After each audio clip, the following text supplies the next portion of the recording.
आपदा के बीच हिमाचल के लिए आई बड़ी खुशखबरी। केंद्र की सहमति से मिला 2388 करोड़ का डिजास्टर रिकवरी प्रोजेक्ट।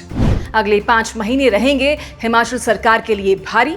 वेतन कैसे चुकाएगी सरकार और कैसे पूरी होगी बाकी की देनदारी। ये वो वक्त है जब हिमाचल जैसे पहाड़ी राज्य की हालत एक डगमगाती नाव जैसी हो गई है। ऊपर से बारिश की मार, नीचे से पैसों की मार।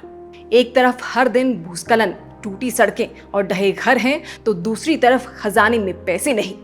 लेकिन ऐसे में एक राहत की खबर आई है, और वो ये कि केंद्र सरकार की सहमति के बाद वर्ल्ड बैंक से हिमाचल को डिजास्टर रिकवरी के नाम पर 2388 करोड़ रुपए का प्रोजेक्ट मिल गया है।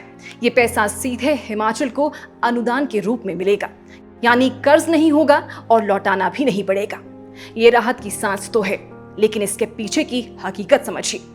इस पूरे प्रोजेक्ट को disaster recovery and resilience strengthening नाम दिया गया है।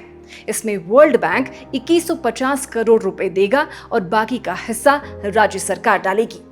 इसका मतलब साफ है कि केंद्र सरकार ये पैसा हिमाचल को सीधे नहीं दे रही, बल्कि विश्व बैंक से बातचीत करके ये संभव करवाया है, और फिर हिमाचल को उसका फायदा अनुदान के तौर पर मिलेगा। इसलिए इसे बाह्य वित्त पोषित परियोजना कहा जा रहा है। हिमाचल को इसका फायदा इसलिए भी मिल रहा है क्योंकि ये विशेष श्रेणी राज्य की कैटेगरी में आता है, जबकि केंद्र सरकार के लिए पैसा एक लोन की तरह होगा, जो उसे वर्ल्ड बैंक को बाद में चुकाना होगा। गौर रहे, मुख्यमंत्री सुखविंदर सिंह सुक्खू ने खुद दिल्ली में केंद्रीय वित्त मंत्री निर्मला सीतारमण से मुलाकात की थी, और उसी मीटिंग के बाद इस प्रोजेक्ट पर सहमति बनी। अब केंद्र सरकार की तरफ से चिट्ठी भी आ गई है और वर्ल्ड बैंक की टीम शिमला जाकर दौरा भी कर चुकी है। मुख्य सचिव प्रबोध सक्सेना के साथ बैठक में योजना आगे बढ़ गई है और अब सभी विभागों को अपने अपने काम की डीपीआर बनाने को कहा गया है। यानी ये सिर्फ कागजों की बात नहीं, असली प्रक्रिया शुरू हो चुकी है। लेकिन अब असली सवाल उठता है, क्या इस 2388 करोड़ की रकम से हिमाचल की आर्थिक सेहत ठीक हो जाएगी?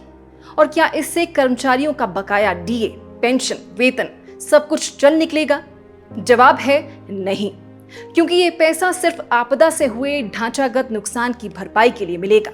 यानी टूटी सड़कें, बह गए पुल, बर्बाद हुए स्कूल या अस्पताल, इन्हीं की मरम्मत और पुनर्निर्माण पर खर्च होगा। लेकिन सरकार की जो असली चिंता है वो है हर महीने की तनख्वाह और पेंशन। जुलाई खत्म होते होते हिमाचल सरकार को फिर से 1000 करोड़ रुपए का लोन लेना पड़ा। इससे पहले जून में 800 करोड़ का लोन लिया गया था। यानी महज 2 महीनों में 1800 करोड़ का लोन सरकार ले चुकी है, और वो भी सिर्फ वेतन, पेंशन और दूसरी अनिवार्य जरूरतों के लिए। इसलिए अब आप समझिए असली खतरे की बात। साल 2025 के लिए हिमाचल को केंद्र सरकार ने 6200 करोड़ रुपए तक की कर्ज सीमा दी थी, लेकिन अभी साल का 7वां महीना चल रहा है और सरकार पहले ही 5200 करोड़ का लोन उठा चुकी है। मतलब अगले 5 महीने के लिए सरकार के पास सिर्फ 1000 करोड़ रुपए की ही लोन लिमिट बची है। और जरूरत कितनी है? हर महीने कम से कम 2000 करोड़ रुपए, यानी 5 महीनों में 10,000 करोड़ चाहिए। लेकिन उधारी की गुंजाइश बस 1000 करोड़ की बची है। अब आप खुद सोचिए, जब खर्च 10 गुना ज्यादा है और लोन की सीमा खत्म हो चुकी है, तब सरकार क्या करेगी? या तो खर्च घटाना पड़ेगा, जिसका असर सीधे लोगों की सुविधाओं पर पड़ेगा, या फिर केंद्र सरकार से फिर से विशेष राहत मांगनी पड़ेगी। लेकिन वो भी इतना आसान नहीं। इसी बीच प्रदेश में डीए की बकाया किश्त को लेकर भी कर्मचारी सड़क पर उतरने लगे हैं। 3% डीए की किश्त बकाया है, लेकिन सरकार का साफ कहना है कि इस मॉनसून सीजन में सैलरी देना ही मुश्किल हो रहा है, डीए कहां से दें? राजस्व की बात करें तो इस वक्त सरकार का सारा फोकस आपदा राहत में पैकेज देने पर है। लोगों को मकान बनाने के लिए मुआवजा देना है, राहत कैंप चलाने हैं, आपात सड़कों की मरम्मत करनी है, और ये सब अपने ही दम पर करना है। अब कल्पना कीजिए कि सरकार पर पहले से ही 1,52,100 करोड़ रुपए का कुल कर्ज है, और अब हर महीने नए लोन की नौबत आ रही है। ऐसे में भविष्य क्या होगा? राजनीति इस पर भी खूब हो रही है। कांग्रेस बोल रही है कि ये सब पिछली भाजपा सरकार की नीतियों का नतीजा है, क्योंकि जब सत्ता छोड़ी गई थी तब कर्ज 70,000 करोड़ था। लेकिन भाजपा जवाब दे रही है कि अब तक सरकार ने सिर्फ 2.5 साल में ही 30,000 करोड़ से अधिक का बोझ और जोड़ दिया है, जबकि कोई बड़ा विकास कार्य भी नजर नहीं आ रहा। बाकी हकीकत ये है कि अब हमें राजनीति से ज्यादा जरूरत सच्चाई को समझने की है। हिमाचल जैसे छोटे राज्य में अगर हर महीने तनख्वाह देने के लिए भी कर्ज लेना पड़े तो ये सिर्फ अर्थव्यवस्था की बात नहीं, ये पूरे सिस्टम का इमरजेंसी अलार्म है। एक तरफ प्राकृतिक आपदा से बर्बादी है, दूसरी तरफ आर्थिक आपदा से जूझती सरकार है।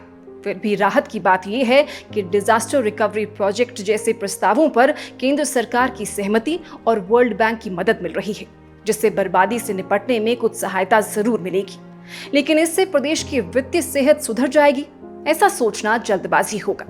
इसलिए अब जरूरत इस बात की है कि सरकार खर्च को प्राथमिकता के हिसाब से बांटे। हर जगह भर्तियों का ऐलान कर देना, योजनाएं शुरू कर देना या सिर्फ राजनीतिक बयानबाजी से काम नहीं चलेगा। अगर अगला 1 साल भी इसी ढर्रे पर चला तो हिमाचल की हालत ठीक वैसी हो सकती है जैसी श्रीलंका जैसे मुल्कों की हो चुकी है। यानी अब वक्त है कि हम सब मिलकर ये सवाल अपनी सरकारों से पूछें कि हिमाचल की सरकार कब तक सिर्फ उधारी पर चलेगी? क्या कर्मचारियों का हक कभी समय पर मिलेगा? क्या आने वाली पीढ़ियों के लिए सिर्फ कर्ज का पहाड़ ही छोड़ा जाएगा? और क्या केंद्र सरकार इस बार सिर्फ अनुदान तक सीमित रहेगी या कोई ठोस राहत भी दी जाएगी? तो अगर आप भी इन सवालों के जवाब चाहते हैं तो इस वीडियो को शेयर जरूर कीजिएगा, ताकि हिमाचल की आवाज हिमालय से निकलकर दिल्ली तक पहुंचे।